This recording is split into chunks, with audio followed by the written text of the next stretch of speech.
Unfortunately and fortunately, November 1st is holiday season for me, which means that on November 1st, I bring out all of my holiday decor. November 1st to December 31st, Christmas season. Christmas decor can be out in my home. So we're gonna put out some of my Christmas decor tonight. We're gonna start with my Christmas tree and then we'll go from there.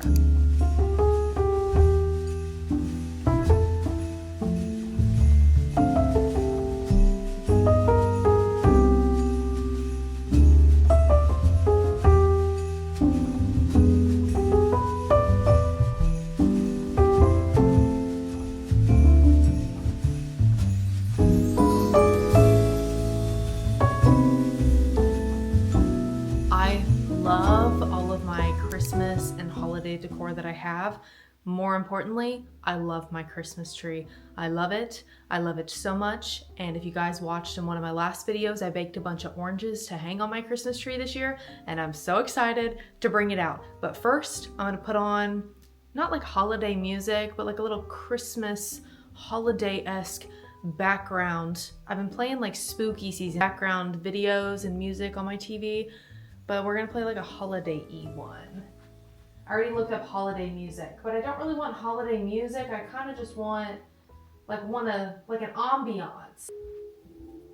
Still need to hang this. I had to order the proper hook for it because tell me why I couldn't find a hook at Lowe's or Home Depot, because it has to go all the way through.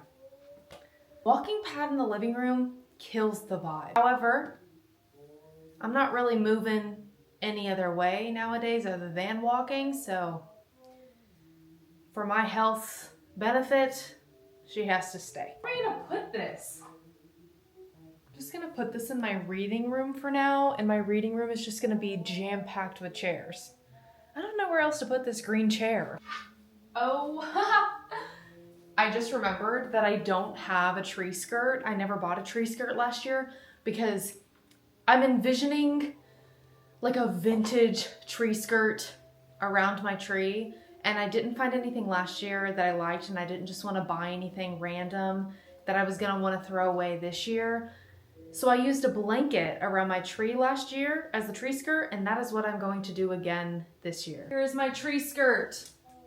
Until I find something with this vibe, she is here to stay.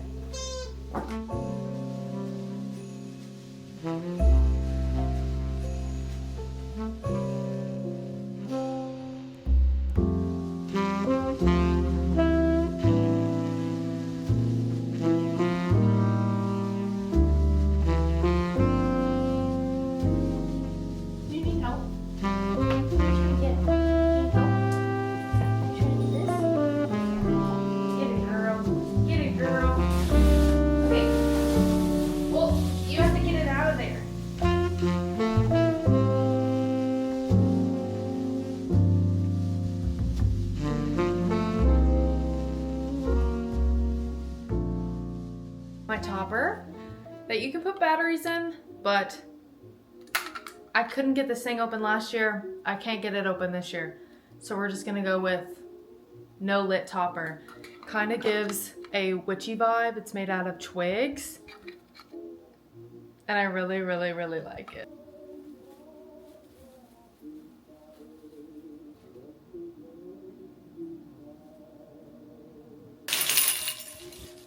Bells. Have this little gnome.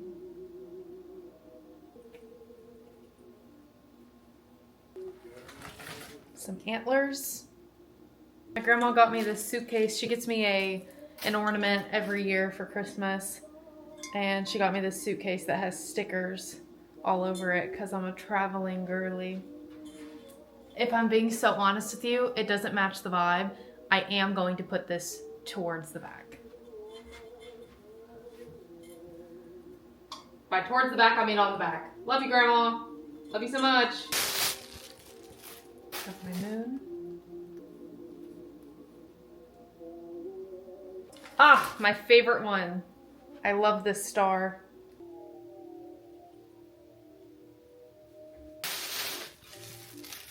Oh, last year I homemade these ornaments and I put rose, bay leaves and cinnamon in these.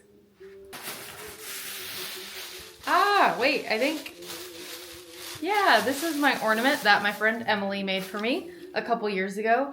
She put every single book that I read, I think this was from the year 2024. Every single book that I read in 2024 is in this. I'm seeing Take a Hint, Danny Brown, Thrive by Krista and Becca Ritchie, Under Lock, Broken Bonds, The Plight Before Christmas, One Dark Window, Twisted Games, Marrow, Happy Place. This is still like one of the kindest things anyone has ever gifted me for Christmas. We're gonna put you down here. Dear.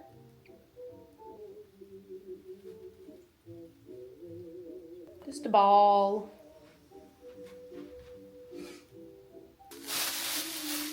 And it's like a mushroom thing. This one's also heavy.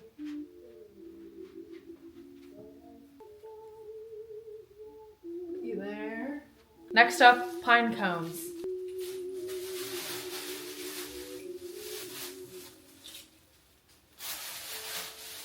I baked all of these oranges in one of my last videos in preparation for my tree because I hang dried oranges on my tree. It just fills a lot of the space, so I don't feel the need to buy ornaments that I don't like because I like the way the oranges look.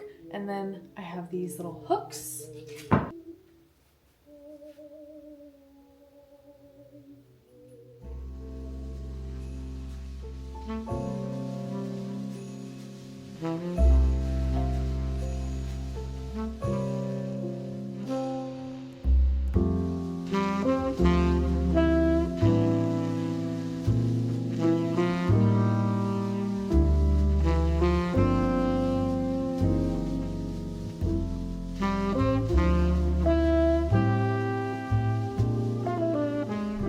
Before I go to bed, I do want to quickly thank the sponsor of today's video, which is Skims. I love a good holiday PJ set. I do, especially if it's matching.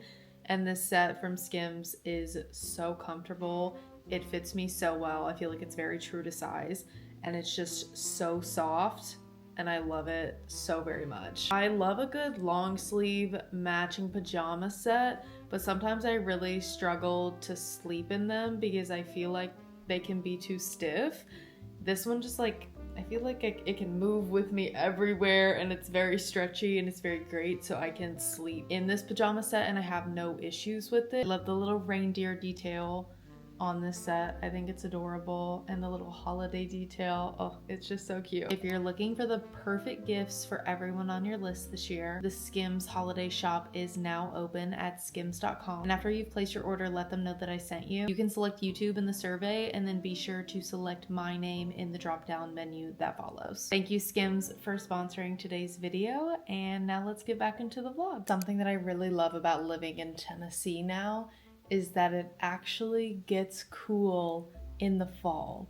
It's been chilly all week, low of 35 to 50 in the night and then early morning, and then it's been like anywhere from 50 to 70 degrees during the day, and it's been so enjoyable. Right now it's like 45 degrees outside. This type of weather and this type of transitional weather just makes me feel more of the fall, leaning into holiday spirit, which is great because I've lived in Texas for the past couple years and I just forgot what a season was. Silly me, I forgot. I forgot that it's not supposed to still be 95 degrees outside on November 1st. Like, something that I get into every fall leaning winter season is crocheting, and I mentioned to you guys probably like a month ago that I wanted to work on some crocheting projects for the holiday season, and I was thinking about doing like granny square projects. I don't know if I'm actually gonna do the granny square project anymore.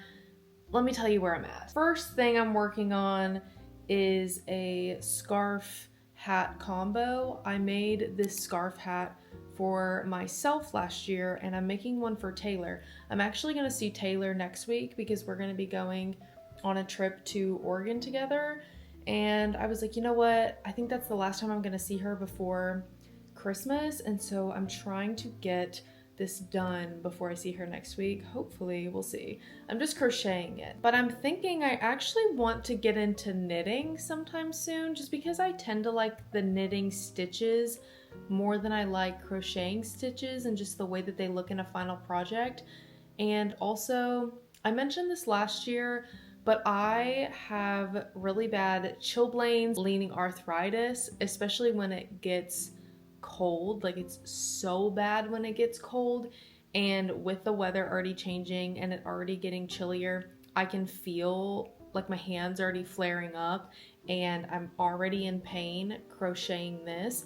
I've heard knitting is easier on the hands. I'm gonna wait till I get back from my trip, but maybe I'll get into knitting. I'm hoping I'd be able to pick it up with time and with practice. I'm planning on buying a beginner book, and I don't even know where to locally buy knitting needles and yarn anymore. I'm gonna have to look it up and see if there's any local yarn stores so I don't have to order things online, because I like the idea of going in person to a yarn store, feeling the yarn, and also like seeing what needles I want to get. I'll probably end up getting a package of needles. First, I'm gonna try and finish this thing. Honestly, I have the scarf almost done and I just need to make the head thing. I'll probably make them separately and then sew them together. I can't remember what I did last year, but I'll figure it out. If you are someone who wants to read some holiday books already, can't relate to that one.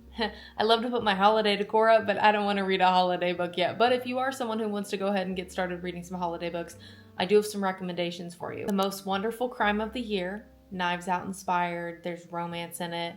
I read this last year. It's by Allie Carter. I love Allie Carter. Every time I read an Allie Carter book, it just feels like I'm watching a spy comedy movie. That was very oddly specific, but I'm talking about this movie. Like, every time I read an Allie Carter book, I just feel like I'm watching this movie, and the vibes that I feel, that's what I feel when I read one of her books. I really liked this book. I read it last holiday season. I'm pretty sure my book club read it for the month of December, and most of us loved it. I gave it 4.5 stars last year. It was so good. And the romance in it was really, really cute. Christmas in Spite of You. This is also a book that I read last year. It just got me in the holiday mood. The FMC of the book was gonna rent out her place on something that's the equivalent of Airbnb or Vrbo while she was going out of town. And so she rents it out to this man, and then she ends up not going out of town. So I don't know the legality of this. It's a book, so we're just not even gonna pay attention to that. She ends up staying in her home, and he ends up staying there too. Forced proximity. Dead of Winter. This is more of a winter book, but honestly, if it's getting chilly where you are, let's go ahead and start reading this one, because this was one of my favorite reads that I read last year. I believe I read this sometime in December. 8 strangers, 1 killer, nowhere left to run. This group of people goes on a tour guided trip to the Rocky Mountains, and there's a tree in the road on the way there, and so they end up having to take shelter in this random cabin that they find in the Rocky Mountains because a snowstorm also comes through and they're not able to get by, so they go take shelter. They wake up the next morning. This is not a spoiler, it's on the back of the book. Last year someone commented on my video where I read this and they were like, major spoilers, man. If it's on the back of the book, girl, I'm gonna share it. The tour guide's head was impaled on a stake the next morning. One of these strangers kills for sport. Who is it? I don't know. This had me gagged. I freaking loved this book. I love this book. I still do. I would reread it. Snowed In. This is one of my favorite holiday romance books literally ever. Holiday Romance, the book that comes before this, it's a part of an interconnected series, is also really good. I don't own that one. I liked this one better. I actually read this one before I read Holiday Romance because I didn't even know about Holiday Romance. Let me tell you. An Irishman? Let me tell you something. Love him. They also get snowed in, so there's a little bit of forced proximity. Baking Under the Mistletoe. I actually can't verify if this is a good read or not because I read it 3 years ago. I remember liking it in a early 2000s rom-com kind of way. Were some of the interactions between the characters annoying? Potentially. This is a boss-employee romance too. And they do end up fake dating. Listen, if you read it and you're like, Heather, this is the worst fucking book I've ever read. Again, I read it 3 years ago. I remember liking it then. Would I like it now? I can't actually verify that for you. I don't know. And then lastly, please read Krampus. If you've been here since last year, you know exactly exactly what the f I'm gonna show you. I'm sorry. I'm so sorry. I don't know if you could see or if it would even focus, but did you miss Beefy Santa? Because I missed him. Krampus was one of my favorite reads that I read last year during the holiday season. It is so good. I love Brahms' writing so very much. This is also set in West Virginia, and the vibes of it being set there, immaculate. One Christmas Eve in a small hollow in Boone County, West Virginia, struggling songwriter Jesse Walker witnesses a strange spectacle. 7 devilish figures chasing a man in a red suit towards a sleigh and 8 reindeer. When the reindeer leap skyward, taking the sleigh, Devilman, and Santa into the clouds, screams follow. Moments later, a large sack plummets back to Earth, a magical sack that thrusts the down on his luck singer into the clutches of the terrifying Yule Lord. So he gets the sack that like falls from the sky, and he can get anything he wants out of it because it's Santa's sack. Now, some of the books that are on my radar for this holiday season, but also just for the end of the year, I'm pretty sure the only holiday book that I have is Good Spirits by B.K. Borison. I haven't read a B.K. Borison book in years, actually. It's been years. But the cover of this is absolutely stunning, and I got an ARC from work. A physical ARC from work. It's actually over there. I'm not getting up. I should have grabbed it. I am excited to read this simply because the cover is so cute. Do I know what this is about? No. Is it on the TBR? Yes. That's the only really holiday-y one. The other one that is even actually remotely leaning winter is Voices in the Snow. I bought this last year. I never ended up getting to it. I was recommended to read this because I liked Dead of Winter. This is another book by Darcy Coates. This is actually a part of a series, and this is the first book. I do know this girl at the beginning of it gets in a car accident, but then she wakes up in this like gothic, eerie home, and she doesn't really know how she got there, and she can't leave. I will probably be reading this soon because I read the first page while I was at work the other day, and I was just like, I really need to read it. I really do. My Darling Dreadful Thing, not winter. None of the books I'm going to talk about from here on are giving winter in any way. It is still fall. Holiday season to me, but still fall. So the rest of these books are kind of giving fall, I guess. My Darling Dreadful Thing is by the author that wrote Blood on Her Tongue and loved Blood on Her Tongue, so I just wanted to read another book by her. This is a gothic horror novel, and I do know our main character in this can see a spirit that she interacts with a lot, but only she can see the spirit. Then we have Lost Gods, another book by Brahm. This is one of Brahm's books, well, all of Brahm's books kind of deal with hell. This is another book by Brahm that deals with hell. My book club is actually going to be reading this in... I didn't grab this book either. Why did I not grab this book? I have that one too. It's in the other room. My book club is actually going to be reading this in November. I'm shocked that it won the polls. I'm so excited to read this. I haven't read a book from Brahm since last year. Then 2 books that I am still in the middle of, but I'm gonna show you anyways. I'm still in the middle of reading The Devils. I'm taking this slow, like I mentioned in this vlog. It's not that my brain's having a hard time wrapping around the concept of everything that's going on in this, but also kinda at the same time. It just takes me a little bit to like figure out everything that's going on in an epic fantasy book. And I talked to you guys about this in that vlog, and I was saying how I'm really enjoying it because it just follows a bunch of misfits who are giving Guardians of the Galaxy vibes. These misfits, there's like 7 of them. They are trying to take this long lost princess back to her rightful throne. They come across a lot of people along the way that are trying to kill the princess, and it's very action-packed, it's very fun, it's very witty. I like the world, but at the same time it's from so many different character perspectives because there's so many of them. So for a second when I start every chapter, it's like my brain has to just lock the f in, and it's a little exhausting for me to have to lock the f in like every chapter at the beginning. So I've been taking this very slow. I am enjoying it. I did reread the first 150 pages. Like I read the first 150 pages and then I reread it to make sure I was getting everything correct or I was remembering everything correctly. I felt like if I was gonna forget something from then on, because it's a long book, over 500 pages, I was like, if I missed a crucial detail, which I feel like I did in those first 150 pages, I'm from here on. And then I'm also in the middle of reading Eternal Ruin. I actually got this book early. They sent me a copy, but I do have an e-arc of it. I'm reading it mostly on my Kindle. I actually just got this a couple days ago, which this is stunning. This is gorgeous. It's gorgeous. Dare I say this might be better. I might be speaking too soon. This might just be better than Immortal Dark. I'm not even too far into this. I'm only about 30%, and it, when I tell you it's so good, I mean it's so good so far. It's so good. This is the book that follows up Immortal Dark. Most of you have heard me talk about Immortal Dark because I love that book. I saw a video online where the author was saying that Susenyos is inspired by Klaus Michelson. Oh, okay, cool. That's why I love Susenyos so damn much, because I'm Team Klaus.